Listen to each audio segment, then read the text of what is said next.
Welcome, curious minds, to another deep dive. Today, we're embarking on that universal human quest that, frankly, never gets old. Trying to truly understand the intricate, often mysterious dance of relationships. It really is fascinating stuff, isn't it? Absolutely. Why do people connect? What truly draws them together, sometimes across vast cultural or, economic divides? And crucially, what keeps those connections alive and flourishing, or perhaps just barely clinging on through challenging times? Yeah, the why behind it all. Exactly. Here at the Deep Dive, our enduring mission is to give you that shortcut to being truly well-informed. We take complex, sometimes incredibly candid material and distill it into clear, actionable insights that you, our listener, can apply to your own understanding of the world. And help make sense of it all. And today, we're diving headfirst into a remarkably direct and, I think, surprisingly insightful look at motivations within relationships. Our source material for this deep dive offers a compelling perspective, drawing from years of firsthand observation and personal experience. Right, real world stuff. While it offers a unique lens, particularly focusing on connections that form between individuals from the Philippines and those from foreign countries, the insights, as you'll very quickly discover, stretch far beyond that specific context. Oh, definitely. The principles are quite universal. This discussion, despite its specific focus, is invaluable for anyone seeking to navigate human connections with greater understanding, whether it's in your own personal relationships or simply for deeper, more nuanced cultural awareness that broadens your perspective on human behavior everywhere. Okay, let's unpack this fascinating material. And that's precisely the mission we're on. What's truly fascinating here is how clearly this material lays out the why behind specific relational dynamics. It encourages us, and indeed challenges us, to look beyond the immediate actions, beyond the visible behaviors, Mm-hmm. and to really understand the underlying motivations. This is absolutely crucial because understanding why someone behaves in a certain way or why a relationship forms in a particular context can provide so many profound aha moments. Right, those light bulb moments. Exactly. It helps us avoid feeling overwhelmed by what might be idealized notions of romance or even, let's be honest, judgmental assumptions. Mm, Instead, it offers a pragmatic, almost unvarnished look at human interaction, stripped of some of the societal filters we often apply. I agree completely. And it strikes me that understanding these fundamental whys isn't just about avoiding pitfalls, maybe, but about building stronger, more empathetic connections wherever you are in the world. Well said. To kick us off, our source stresses that understanding these motivations is incredibly important. That's the direct quote for any successful relationship. The insights we're drawing from today are presented by an individual who offers a truly unique, practical perspective, built from years of direct observation. Okay. This person shared that they spent several years working in a service industry, a role that brought them into direct contact with literally thousands of foreigners, providing an unparalleled vantage point into these interactions. Wow, that's a lot of observations. Isn't it? They even shared that they dated a few foreigners themselves, which provides that crucial layer of personal lived experience. This isn't just theory, it's a perspective built on extensive direct engagement, offering a remarkably grounded and unfiltered view of these dynamics. Right, boots on the ground experience. And the depth of these observations is so significant that these learnings have apparently been distilled into an upcoming publication, a testament to their distilled insights. It truly is. This approach of starting with why is fundamental not just in relationships, but in understanding almost any human endeavor, really. It forces us to move beyond superficial actions and delve into the underlying drives, the root causes, the true impetus behind choices. Huh. In this context, it sets a very strong foundation for critical thinking about individual agency, the choices people make and how broader societal influences, economic conditions, cultural norms can profoundly shape those relational choices. That makes sense. The source, at times, uses some very direct, almost transactional language, for example, when discussing certain physical aspects of attraction. But I think it's important to frame this not as judgmental language, perhaps, but as a pragmatic, unvarnished observation of how complex human interactions sometimes unfold in reality rather than in an idealized fiction. Right, not the Hollywood version. Exactly. It's about not being blindsided by romanticized notions, but understanding the raw human dynamics that are often at play. This raises an important question for us, I think. How do we reconcile these very direct, almost utilitarian observations with broader sociological and psychological patterns that might suggest more nuanced emotional drivers and indeed often exist in parallel? A truly great point, and that's what makes this such a rich and compelling deep dive. Let's plunge into the first motivation our source highlights, a powerful and, I think, universal one. Curiosity, the allure of the unknown. Curiosity, always a big one. The core idea here is that individuals from the Philippines, specifically women in this context, might develop a deep curiosity about foreign partners. This curiosity can stem from various points of exposure. Perhaps they've seen foreign partners glorified or presented in an intriguing light on social media. Which is everywhere now. Exactly. Or known relatives or friends who married foreigners, or simply observed tourists coming and going, embodying a lifestyle or a world different from their own. All of this can spark vivid fantasies and aspirations. Exactly. From a psychological perspective, curiosity is an incredibly powerful, almost primal driver. It's not just a fleeting interest, it's intricately linked to our brain's reward system, The anticipation of something new, the information gap, that pull of wanting to know more, and the potential for growth for a different life. Yeah. These all fuel that deeply human tendency to explore the unknown, to seek novelty. And these fantasies, as the source points out, often involve notions of elevated social status and security. When you're exposed to something profoundly different, something that exists outside your immediate reality, it's very common to idealize it, to project your deepest aspirations onto it. It's almost a form of cognitive bias, where the unfamiliar is often painted with the most desirable strokes. Interesting way to put it. For someone in a different socioeconomic context, that other can represent a tangible pathway to perceived improvements in life circumstances, which ties directly into the concept of elevated social status. Consider for a moment how media portrayals, popular culture, or even anecdotal stories from friends and family might shape these projections. Sure. What does that concept of elevated social status reveal about societal values and how foreign relationships are perceived within that specific cultural framework? Is it solely about material gain, or is there maybe a deeper layer of aspirational identity and perceived escape at play? That's a fascinating insight into the psychological underpinnings. So if curiosity is indeed the primary motivation, what does our source recommend for the foreigner to foster this connection? The advice is incredibly direct, almost like a script. Okay, I'm intrigued. Be the foreigner she has fantasized about. This means you have to lean into the role, play your part well, at least initially. The specifics are quite interesting and maybe counterintuitive to some. Don't immediately try to use Tagalog. Don't pretend to know a lot about the Philippines from the outset. Really? Don't try to connect on that level right away. Apparently not, initially. Instead, cultivate an aura of mystery. Don't tell your entire life story on the very first meeting. Be fun, be bold, project independence, be generous, show a willingness to be a risk taker and an explorer. Essentially, actively be different from the other men in her immediate life. Okay. And crucially, embody classic gentlemanly qualities and loyalty. The source provides a fantastic illustrative example that really drives the point home. If you're from Texas, stand by your roots, wear a cowboy hat, eat barbecue and say yeehaw. Don't wear a Filipino gift shop t-shirt, eat rice, and try to speak Tagalog. Wow, okay. Be authentically foreign. Exactly. If she is specifically curious about it, wants a foreigner, then be a distinct, authentic foreigner. This is a truly fascinating strategy because it highlights the initial potent appeal of novelty and distinctiveness. The idea of playing a part, or rather leaning into your authentic otherness, certainly has an initial allure, capitalizing directly on that fantasy element we just discussed. Right. It's about fulfilling a preconceived notion, at least in the early stages, but it immediately raises a critical question about its long-term viability. How much can you play a part or lean into this specific persona before authenticity starts to be compromised, or before the relationship feels like it's built on a foundation that isn't entirely real? That's the key question, isn't it? The power of distinctness here is profound. It suggests that the very otherness of the foreigner, their different background, culture, experiences, perhaps even their perceived financial stability, is a significant part of the attraction.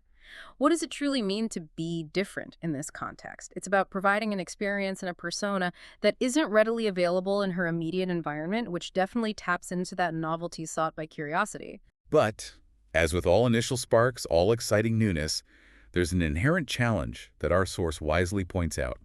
Curiosity will eventually wear off. Ah, the inevitable fading. Think about that new car smell. Exhilarating at first, right? You notice every detail, every new feature, but then it just becomes your car, part of your daily routine. What was once fun and anxiety-inducing, the very mystery of the foreigner, can, over time, become ordinary or even annoying. Mm-hmm. Familiarity breeds. Well, maybe not contempt, but ordinariness. Exactly. The novelty simply dissipates, and what's left beneath that shiny surface? This is where many relationships, especially those built on fleeting curiosity, often falter. We're wired for novelty, for dopamine hits from new experiences, and when that initial rush dissipates, if there isn't something deeper to replace it, the relationship can feel stagnant, even boring. And that's a universal truth in relationships, isn't it? Novelty, by its very nature, has a shelf life. The initial rush of discovering someone new, with all their quirks and differences, is undeniably exciting. But when the mystery fades, when the foreign becomes familiar, the relationship absolutely needs to evolve beyond mere fascination. It has to. What happens when that initial otherness that was so captivating becomes just another part of daily life?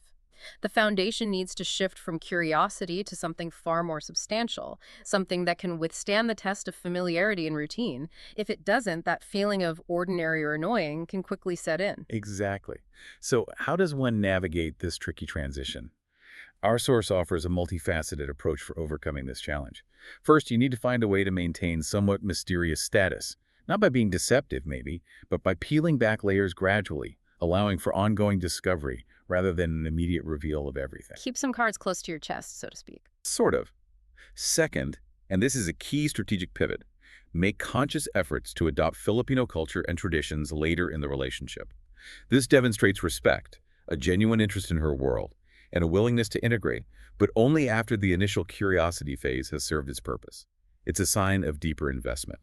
Okay, so timing is crucial for that cultural integration piece. Seems so. And generally, the advice emphasizes fundamental respect. Don't yell at her or disrespect her family, as these actions can quickly erode trust and affection. And a practical but incredibly important note for the foreigner: always offer to pay the source, uses the local term always or is, when taking her out. This small gesture often signifies generosity and consideration in the local context. This transition from initial fascination to deeper connection is truly where the real work, and indeed the real magic of a relationship, begins. It's about incorporating cultural understanding and integration without losing your individual identity, finding that delicate balance between your authentic self as a foreigner and your willingness to embrace her world. A delicate balance indeed. You start as the other, perhaps the fantasy, but then you gradually, thoughtfully, begin to bridge the cultural and personal gap.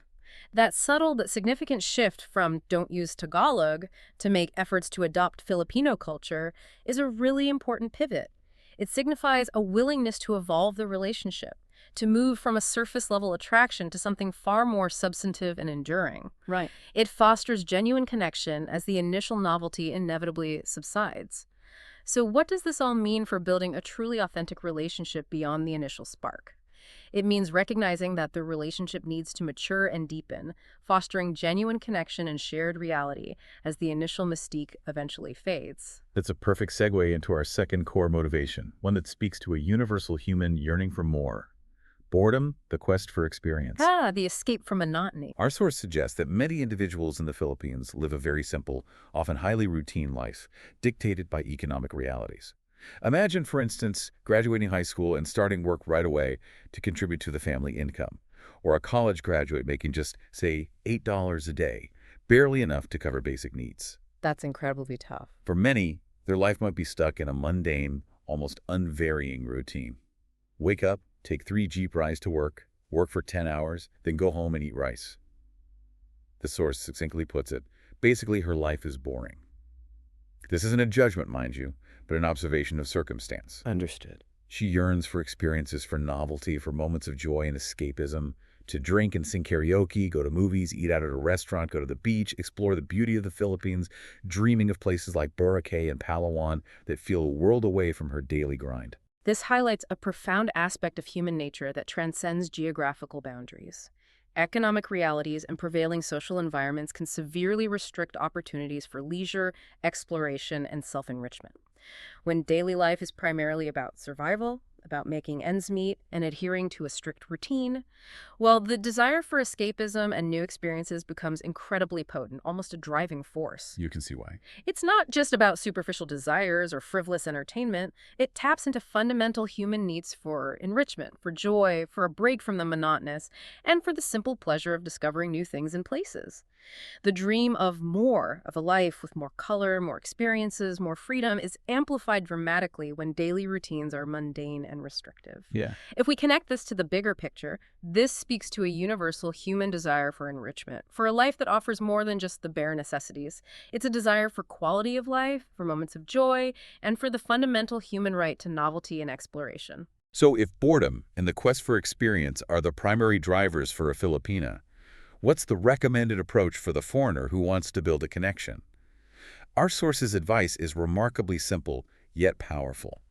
Be the guy who is willing to show up and show her a good time. Just show up. Pretty much. It doesn't require extravagant gestures initially, but rather consistent, thoughtful invitations. This could be as simple as, hey, do you want to go eat Korean barbecue tonight? Or let's go do karaoke tonight. Or even a more aspirational, do you want to go to Boracay? Simple, direct invitations. The impact of this consistent presence and willingness to create shared enjoyment is significant. As the source notes, many foreigners have ended up marrying Filipinos and starting beautiful families because they simply showed up and were willing to show a Filipino a good time. It speaks volumes about the power of shared positive experiences. The profound simplicity here is truly striking. It's not about grand gestures initially, as you said, but the consistent, genuine act of showing up and being present, of creating opportunities for shared joy. Showing a good time signifies far more than just activity. It's about shared joy, shared experiences, and a willingness to invest attention, time, and resources into her life in a way that provides novelty and relief from routine. It meets a very real human need for connection, for shared positive experiences, especially when those opportunities are limited in one's daily life. It's about creating moments of light and possibility, showing a different way of living, and offering an escape that can be incredibly appealing. It demonstrates that you are a source of positive engagement and newness. However, as with all relationship dynamics, there's an obvious and inevitable challenge here. Eventually, the fun has to stop and the bills have to be paid. Reality bites. Life, as we all know, isn't a perpetual vacation, and the realities of daily life, with its responsibilities and financial demands, inevitably set in. This is the inevitable reality check that every relationship faces. Initial excitement, while undeniably powerful, simply cannot sustain a relationship indefinitely. How does a relationship evolve past that initial burst of entertainment and novelty when the practicalities of daily life, with its responsibilities, financial demands, and occasional mundanities, begin to assert themselves? That's the million-dollar question. The transition from constant fun to a partnership that navigates the realities of life, including its challenges, is absolutely crucial for longevity. Without that evolution, the relationship risks dissolving once the primary driver of boredom is no longer being actively addressed by constant new experiences. So to overcome this challenge and keep that spark alive beyond the initial novelty, the advice from our source is both practical and insightful. Always plan the next adventure with her as the current one is ending. Keep the anticipation going. Exactly. This strategic approach ensures a continuous thread of anticipation and shared future experiences. For example, if you're doing karaoke with her tonight, then as the date is ending, ask her if she wants to go to the movies next weekend. Simple but effective. Or, on a grander scale, if you're in Boracay, ask her if she wants to go to El Nido in 2 months. The overarching goal is to keep her always looking forward to the next adventures with you, creating a narrative of an ongoing, exciting journey together. This strategy is truly brilliant in its understanding of human psychology, particularly how anticipation can sustain engagement and deepen bonds. Consistent planning and the anticipation of shared future experiences create a powerful narrative of ongoing partnership and shared goals. Right, it's not just about the present moment. It effectively moves the relationship beyond mere entertainment and into a realm of shared vision and consistent active engagement. It's not just about experiencing fun now, but about building a future together, piece by piece, through continued mutually anticipated experiences, rather than relying on a single grand, fleeting adventure. That makes a lot of sense. This raises an important question for all relationships. How can we sustain excitement and commitment not just through constant novelty, but through shared vision, through consistent investment in common experiences, and by always having something meaningful to look forward to together? It's about building a shared future, not just a shared present. Let's transition now to a very candid but universally relevant motivation, one that speaks to the fundamental aspects of human connection. She's horny, the biological imperative. Okay, straight to the point then. Our source directly and refreshingly states, guess what? Individuals in the Philippines are real women, and biology is biology. Sometimes a fundamental need for physical intimacy is simply a primary driver in seeking a relationship. Can't argue with biology. And just like any other individual in the world, we're attracted to handsome guys. This is not unique to any culture. It's a fundamental part of human nature. It's absolutely vital to acknowledge and normalize this aspect of human connection. Physical attraction and biological drives are fundamental components of relationships across all cultures, across all demographics. They play a significant, often undeniable role in the initial stages of attraction and can be a very powerful motivator for seeking out connection. Right. To ignore this, or pretend it doesn't exist, would be to ignore a core truth of human nature.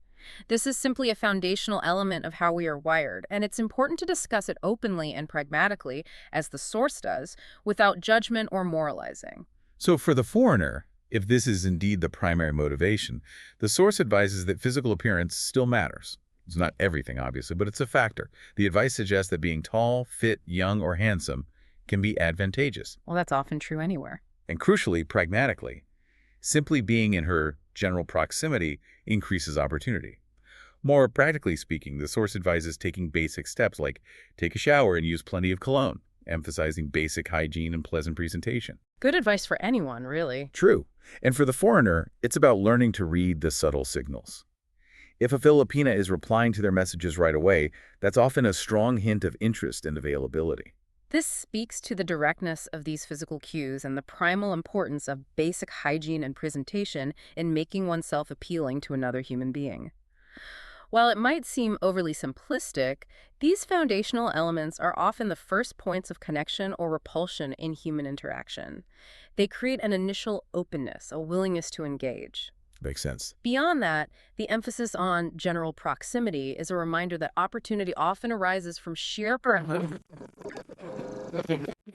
those immediate, unhesitating responses in communication is indeed a practical way to gauge initial interest, signaling a receptiveness to physical connection. Now, the downside here, and it's a significant one that the source highlights, is this. If physical intimacy is the only thing motivating her, then the chances of having a successful long-term relationship with her are going to be tricky. Okay, that's a crucial qualifier. The source uses a very blunt but memorable metaphor that leaves little to the imagination. You don't keep paying the plumber after he unclogs your pipes. Oof, okay, direct. Very direct.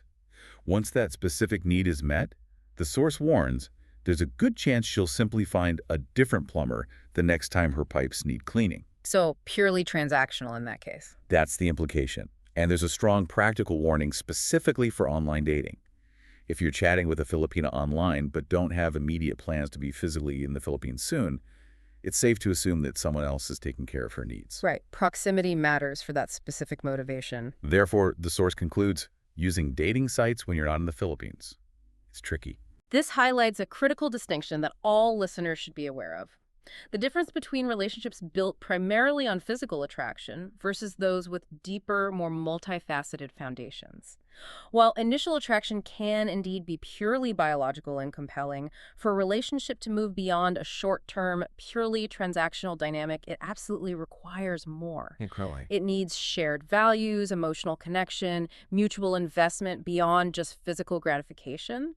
The plumber metaphor, while stark and unapologetic, perfectly illustrates the ephemeral and potentially transactional nature of connections based solely on a singular immediate physical need. It really does. What's fascinating here is the stark honesty about transient connections and the very real implications for longevity and emotional fulfillment when that's the primary or sole driver. It's a very pragmatic, if perhaps uncomfortable, truth about human relationships. Shifting gears now to something that's very much rooted in the stark realities of socioeconomic conditions. Quick money, the immediate need. Okay, this sounds serious. Our source points out a crucial fact. Generally speaking, there's a significant lack of robust financial infrastructure in the Philippines. This means no readily available credit cards, limited access to student loans or car loans, and very little easy, quick access to money in times of crisis. So no safety net, basically. Pretty much. This creates a critical situation where if a Filipina has an emergency or needs money today, then she's going to be highly motivated to enter into a relationship with someone to get what she needs. This isn't about long-term gain necessarily, but immediate pressing survival. Desperate times. This manifests in very practical ways. The source notes there's no shortage of Filipinas on dating sites like Tinder who will straightly tell you that they'll meet you tonight if you can help them out a little. And it's also why you see individuals working in bars and, as the source phrases it, freelancing on the streets. These are often desperate measures for immediate relief. This provides absolutely crucial context for understanding these dynamics. These aren't necessarily indicators of malice or greed, but are often, and tragically, survival mechanisms driven by very real pressing socioeconomic conditions and a stark lack of financial safety nets. Right, it's about survival. When basic financial infrastructure is lacking, when emergencies arise, and when there are no alternative pathways to immediate funds, people will seek solutions where they can find them, often out of sheer desperation. We see very similar dynamics playing out in other parts of the world where extreme economic disparity profoundly influences relational choices. True. It's a complex interplay of individual need and broader societal structures, and it's critical to view it through that lens rather than a simplistic one. This raises an important question for us all. How do deeply ingrained societal structures and economic realities impact individual choices and relationships, sometimes pushing them towards what might appear to be purely transactional arrangements when in reality they are often about survival? Our source is very clear here and takes a remarkably balanced, non-judgmental stance, stating, I'm not going to judge either side because life is hard in the Philippines, and at the same time, a lot of guys are lonely and are starving for intimacy. That's a very empathetic perspective. It's a pragmatic, empathetic observation of a complex human landscape where needs meet. And that non-judgmental approach is absolutely vital for any nuanced understanding. It acknowledges the complex interplay of individual vulnerability, often severe economic hardship, and the universal human desires for connection and intimacy, even if those connections are born out of seemingly transactional needs. It's about understanding the full spectrum of human motivation and circumstance, not condemning. Well put. It allows for a more compassionate and realistic perspective on why people make the choices they do under pressure. The source then offers 3 key insights or warnings about this specific motivation of quick money. First, a foundational truth. Every relationship involves an exchange of value. Okay, unpack that a bit. When this transaction for a relationship is highly visible, for example, through explicit financial requests, it's typically seen as a negative thing by society, something to be hidden or condemned. But the source argues provocatively that without fundamental needs like the desire for financial support, the drive for offspring, or the human craving for physical affection, the entire planet would quickly die. Wow. Okay, so these needs are fundamental drivers. In other words, these basic human needs, however they manifest in relationships, are essential for perpetuation and connection. This insight is truly profound because it challenges our often romanticized view of relationships. We tend to think of love as this purely ethereal, emotional bond, disconnected from any tangible benefits.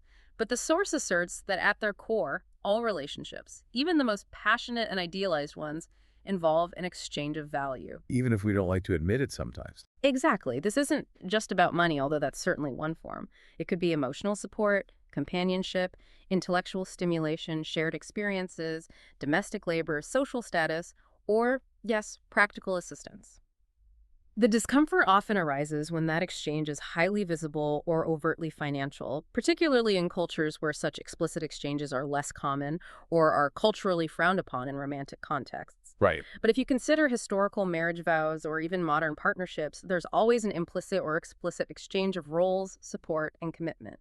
It forces us to confront the reality that basic human needs, when unmet, can lead to complex and sometimes morally ambiguous choices, yet these very needs are also fundamental to the continuation of humanity and the formation of bonds, however unexpected. So it challenges our definition of a valid relationship. It fundamentally asks, what constitutes a valid relationship? Is it only valid if it aligns with a specific romantic ideal, or can practical needs also form a robust, if less romanticized, foundation? The second insight from our source deals with traditional roles and crucial red flags. He notes that in traditional relationships, it's normal for the man to be provider and the woman to be the nurturer. The source states this basically means men often seek physical connection and women often seek security and care. Okay, traditional gender roles perspective. However, there's a crucial red flag to be aware of. If a Filipina asks for money in the very beginning stages of a relationship, it's a huge red flag. It likely indicates she's working, meaning she's looking for a purely transactional arrangement, not necessarily a genuine relationship. The timing is key again. Conversely, the source warns if a guy asks for sex right away, it typically means he's not serious about a long-term relationship. So, while wanting money and intimacy are natural needs, trying to get things too early in a relationship is usually a bad sign because it bypasses the organic development of trust and deeper connection. This is about navigating the nuanced interpretation of red flags and understanding the timing of requests. It's not about condemning the underlying needs themselves, but about discerning genuine intent and distinguishing between a desire for a partnership and a purely transactional or short-term arrangement. Right. Intent versus immediate gratification. It suggests that timing and the explicit nature of the request, especially at the very outset of a connection, are strong indicators of whether a relationship is primarily transactional and short-term, or if it has the potential for deeper, long-term commitment built on mutual respect and shared growth. It's about distinguishing between a genuine, evolving partnership and a purely utilitarian exchange that bypasses emotional investment. And the third insight, which I find particularly poignant, is about the dual nature of these fundamental needs. The source highlights that the pressing need for quick money and immediate intimacy, while often stigmatized, has actually led to a lot of really bad things. Scenarios like single mothers struggling, nights of regret, the spread of disease, emotional pain, and money squandered. The darker side, yes. But perhaps surprisingly to some, it's also led to a lot of really good things. Beautiful families forming, new girlfriends or wives, finding happiness, individuals experiencing better health and emotional well-being, immediate emergencies being overcome, and significant financial burdens being lifted from families. So a blessing and a curse, potentially. Exactly. The conclusion from the source is powerful and serves as a vital reminder. Life is life, and our common need for money and intimacy can be both a blessing and a curse, so we need to approach these needs with caution, but also with understanding. This truly captures the profound paradox of necessity. Basic human needs, especially when unmet, can indeed drive individuals to choices that, from an external perspective, might appear morally ambiguous or even negative. Yet, as the source points out, these same needs can also be the catalyst for unexpected and deeply positive outcomes. It's complex. It challenges us to look beyond simplistic moral judgments and appreciate the complex tapestry of human motivation and circumstance. The same underlying needs can lead to vastly different outcomes depending on the context, the individuals involved, and the subsequent choices made within the relationship.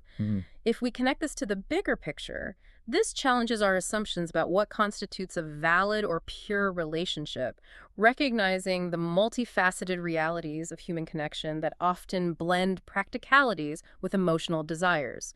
It's a very raw and honest assessment. Now let's move to motivation 5, support long-term, a practical partnership. This is distinct from the quick money motivation we just discussed. Okay, so shifting from immediate to ongoing needs. Precisely. This is about a desire for long-term support, for ongoing sustained needs, not just immediate emergencies. This could include financial assistance for education, like college tuition, or supplementing a very low income, for example, a daily wage of just $10, or providing consistent aid for raising children as a single mother. So more about stability. The source emphasizes that relationships in the Philippines are often viewed as more practical than they might be in some other cultures. Therefore, an individual motivated this way isn't looking for a quick fling or a fleeting encounter. She's looking for someone who is good, faithful, loyal, and generous, someone who will stick with her for the long term. It's about finding a stable, reliable partner. This overtly acknowledges the fundamental utility of relationships in certain cultural contexts, a reality that is often unacknowledged or even viewed negatively in some Western romantic ideals. It speaks to the concept of practical partnerships, where fundamental needs for security, stability, and ongoing assistance can form a very strong, committed foundation, Right. sometimes even more so than purely romantic ideals. What's fascinating here is the direct recognition of how fundamental needs beyond just emotional connection can drive long-term partnership and deep loyalty. It's a very pragmatic view of how relationships function effectively in different social and economic landscapes, where the ability to provide consistent support is a powerful basis for trust and commitment. So, for the foreigner, the practical application here is straightforward. If you can consistently help solve her problem every week or every month, then she's going to be highly motivated to make a relationship work with you. Consistency is key then. It seems so. It's about being a consistent, reliable source of practical assistance, demonstrating that you are a dependable partner in life's challenges. Exactly. This highlights the profound dynamics of sustained, measured support. It fosters deep loyalty and genuine investment because it demonstrates reliability and a consistent, ongoing commitment to her well-being and the well-being of her dependents. It's not a one-off payment that quickly dissipates. No. It's an ongoing contribution that helps alleviate daily burdens, which can be an incredibly powerful glue in a relationship. This builds foundation of trust and dependence, but crucially also creates a mutual investment in the relationship's stability.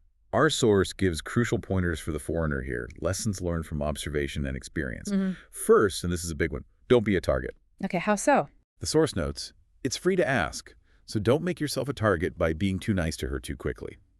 The core principle here is that she needs to invest in the relationship herself. Mutual investment. Right. If you solve all her problems too quickly and easily with no effort required on her part, then she'll have no reason to truly invest her own efforts, emotions, or commitment. The specifics are clear and direct. Don't build her family a house, don't buy her a new iPhone, and don't pay off of all her debts in your first month of dating. Wow, very specific warnings. While it's good to be kind and generous, the advice is to go incredibly slow and allow the relationship to develop naturally with mutual investment. This is absolutely critical for setting healthy boundaries and fostering a genuine partnership rather than inadvertently creating a dynamic of dependency or even exploitation. Yeah. The don't be a target rule is vital for preventing a relationship from becoming purely transactional, where one person is solely the provider and the other merely the recipient.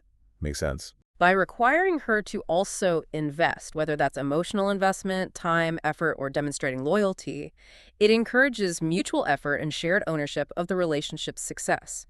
It's a strategic generosity that aims to build a sustainable, reciprocal connection rather than enabling a one-sided dynamic. Strategic generosity, I like that. This raises an important question. How does strategic generosity, which truly empowers and supports, differ fundamentally from enabling dependency, which can ultimately harm a relationship and foster resentment? Second crucial pointer, never give big money. The source is very firm on this. Okay, why not? If you do, it will be gone very fast, and it's only going to hurt your relationship in the long run. The source gives a striking, almost shocking example to illustrate this point. $70 a week would be 100 times better than giving her $700 a month. That's a huge difference in approach. It notes that even $1 million would be gone in about 3 weeks due to immediate family obligations and lack of financial management experience. The advice is never to give money to save for her or her family. Instead, give enough for the next week or at most 1 month, but never more than that. Small and frequent. The key, it emphasizes, is to always keep the amount small and frequent, creating a steady, manageable flow of support. This is an incredibly vital piece of advice rooted in both a deep cultural understanding and practical financial literacy, especially in contexts where large sums of money can disappear quickly due to immediate family obligations, community pressures, or simply a lack of experience managing significant capital. Right, the cultural context is huge. Small, frequent support is demonstrably far more effective and relationship-sustaining because it addresses immediate needs without overwhelming the recipient or creating opportunities for mismanagement or external pressures from extended family or community. It's about providing consistent, manageable support that fosters stability and addresses ongoing needs, rather than a sudden, unmanageable influx of cash that can cause more problems than it solves. That makes perfect sense when you put it that way. It speaks to a very specific cultural and economic reality. And the third pointer addresses a common and often damaging stereotype. Filipinas can earn. Good. Important to address that. The source directly challenges misconceptions by stating, yes, individuals from the Philippines can earn their own money. No, we're not all gold diggers. This acknowledges the very real difficulty of earning sufficient money in the Philippines, but also pushes back against a simplistic, negative portrayal. Challenging the stereotype head-on. It stresses that a few pesos can really help a Filipino, and your kindness is going to be extremely rewarded in loyalty and affection. The ultimate takeaway from this point is, if you can help, then do it. Just be smart about it. Don't be dumb. It encourages intelligent, empathetic generosity. This is a crucial and much-needed pushback against damaging, simplistic stereotypes. It powerfully recognizes the reality of significant financial hardship in the Philippines without reducing individual motivations to simple greed or exploitation. Instead, it promotes empathy and intelligent generosity, drawing a clear distinction between genuine need and opportunistic behavior. Mhm. It encourages a nuanced perspective that honors individual dignity while advising prudence and wisdom in how one offers support. It reminds us that behind any financial interaction, there are often complex human stories and real struggles, and that generosity, when applied smartly, can build genuinely strong bonds. This leads us very naturally to motivation 6, family pressure, the weight of responsibility. Ah, the family aspect, often huge in collectivist cultures. Our source emphasizes a profoundly significant cultural dynamic. Her family is depending on her. In the Philippines, there's a deeply ingrained cultural expectation that it's the job of the kids to work hard to provide for the parents, and often for extended family members as well. The sense of duty. From as young as 18, a Filipina is typically expected to either start working right away to earn money or to go to college and quickly graduate so she can get a better job and start earning money to contribute to the family's well-being. The source states plainly, life is not just fun and games for a young Filipino unless she has no family. That's immense pressure. The pressure can be immense, truly overwhelming, and sometimes forming a relationship with a foreigner is perceived as the only way out from this crushing, almost suffocating pressure, offering a pathway to alleviate her family's burdens. This highlights a profound cultural difference between collectivist and individualistic societies, which is critical for anyone to understand when engaging with this context.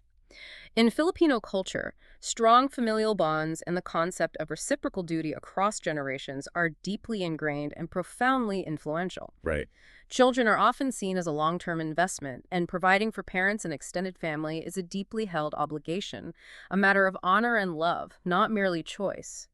What's fascinating here is the profound cultural difference in familial support systems and the immense pressure that places on younger generations, often far more than what many from individualistic Western societies might ever experience or even conceptualize. It's hard for some to imagine. This isn't a choice born of selfishness. It's often one of profound responsibility, duty, and deep love for one's family, driven by a powerful sense of obligation that is central to their cultural identity.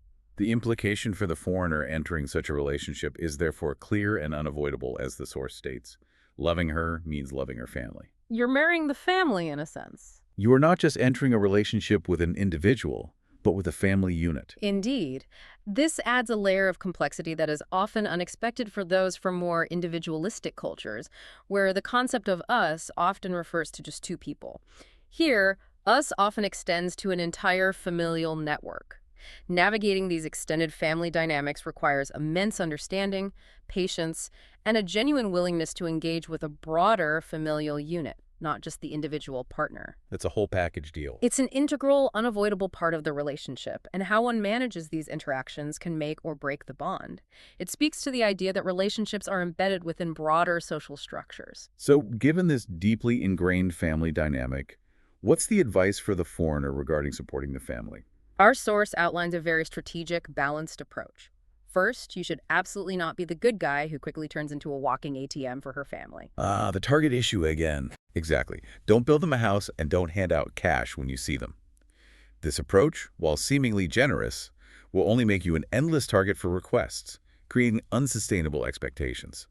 Second, conversely, you should not be the bad guy by never showing any kindness or care towards her family. So, not too generous, not too cold, the middle path. That's it. This would be perceived as disrespectful and cold. The wise middle ground, the strategic approach, is this. Simply tell her that you have X amount of dollars you can support her family with every 3 months or 6 months.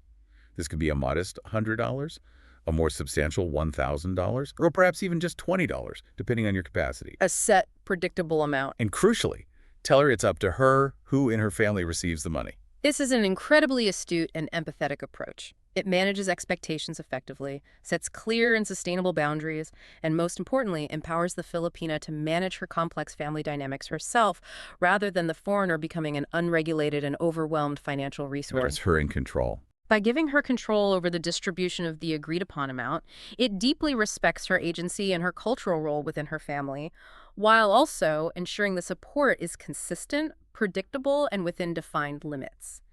This approach helps her to teach her family, gently but firmly, that there is only so much support you can give and puts her directly in the driver's seat for deciding who gets what, rather than you becoming the direct arbiter of funds for her relatives. This seems much healthier long term. This truly raises an important question for anyone navigating cross-cultural relationships. How can one honor deep cultural obligations and provide meaningful support while simultaneously maintaining personal financial stability and healthy relationship boundaries? This strategy seems to offer a thoughtful and sustainable answer. Finally, we arrive at motivation 7, a better future ambition and aspiration. The dream. Our source reveals that many Filipinas, like ambitious individuals everywhere, have big plans. She might specifically want a baby with a foreigner, dreaming of children with dual citizenship, or she might envision a completely better life than her current circumstances. These dreams can be very tangible. Aspirations of owning her own business, traveling the world, or moving to the United States or another country entirely. Big life goals. In these cases, the source states directly that she sees the foreigner as a means to an end for achieving these specific, often grand dreams. This isn't necessarily negative, mind you. It's presented as a pragmatic assessment of opportunity. This speaks to the universal human drive for self-improvement, for upward mobility, and for aspiration. For many, and not just in this specific context, relationships can indeed be perceived as incredibly vital pathways to opportunities that might not be readily available otherwise. Right, using the resources available. It's not necessarily exploitative, but rather a pragmatic way to leverage perceived advantages for personal growth and for securing a better life, both for herself and potentially for future generations. If we connect this to the bigger picture, this is fundamentally about leveraging perceived opportunities and forging a partnership that can contribute directly to achieving one's deeply held aspirations and life goals. It's a very human form of strategic thinking. So the recommended approach for the foreigner here is straightforward and logical. Yeah. You need to have your shit together. That's the direct phrasing from the source. Huh. Okay, be stable then. Pretty much. It means you need to be stable, capable, and financially secure. If you demonstrate these qualities, she'll be highly motivated to have a relationship with you because you align with her vision for a better future. The appeal of stability, capability, and tangible security to someone with ambitious long-term goals is undeniable. It suggests that the potential partner offers a secure foundation from which these dreams can realistically be pursued, a solid ground for building that desired future. The launching pad, perhaps? It's about demonstrating, through your actions and circumstances, that you are a reliable and resourceful partner in building that desired future, someone who can indeed help turn those aspirations into realities. But there's a significant downside or challenge that the source thoughtfully highlights. She might not fully understand how hard it is to actually do these things, meaning the grand dream she has for business, travel, or immigration. The reality check again. Dreams versus execution.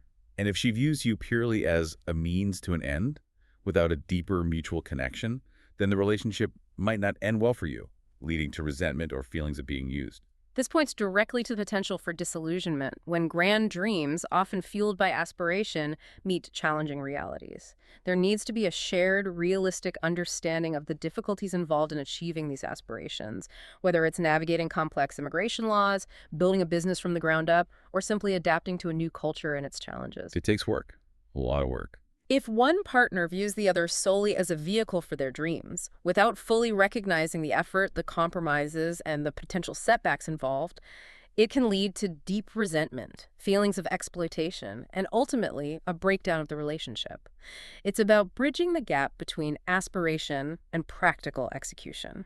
To overcome this challenge, the source advises that those dreams need to be rooted in reality. It's not about crushing her dreams, but about grounding them.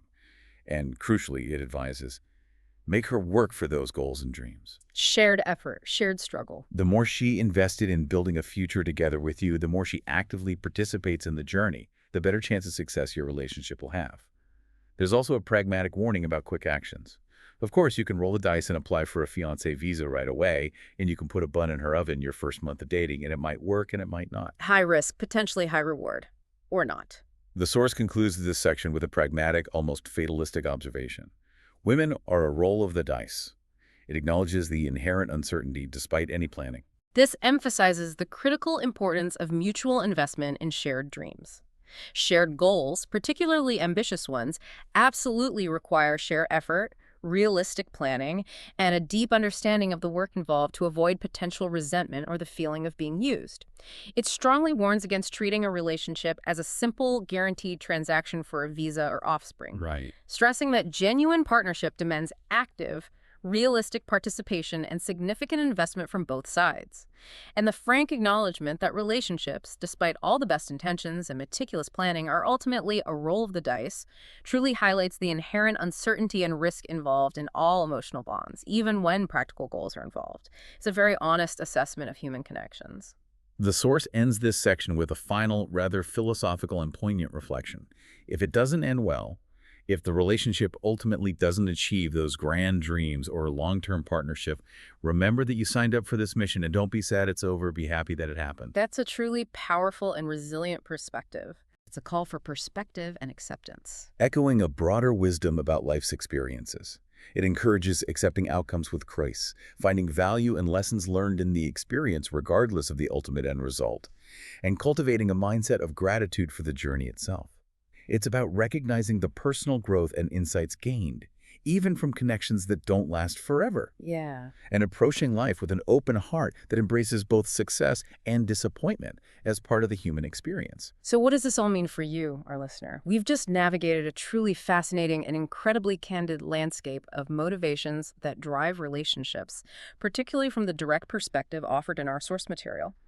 We've unpacked 7 core reasons, from the allure of curiosity and the quest for experience stemming from boredom. To the undeniable biological imperative, the pressing need for quick money, the desire for long-term practical support, the pervasive weight of family pressure, and finally, the powerful ambition for a better future. It truly highlights the profound complexity and the many, many intricate layers involved in understanding human connections, regardless of where they take place. If we connect this to the bigger picture, what we've explored today highlights that all relationships, across all cultures, and irrespective of the specific motivations involved, are ultimately built on a complex and dynamic interplay of motivation, an exchange of values sometimes visible, sometimes invisible, and of course, that often elusive element we call chemistry. That magic ingredient.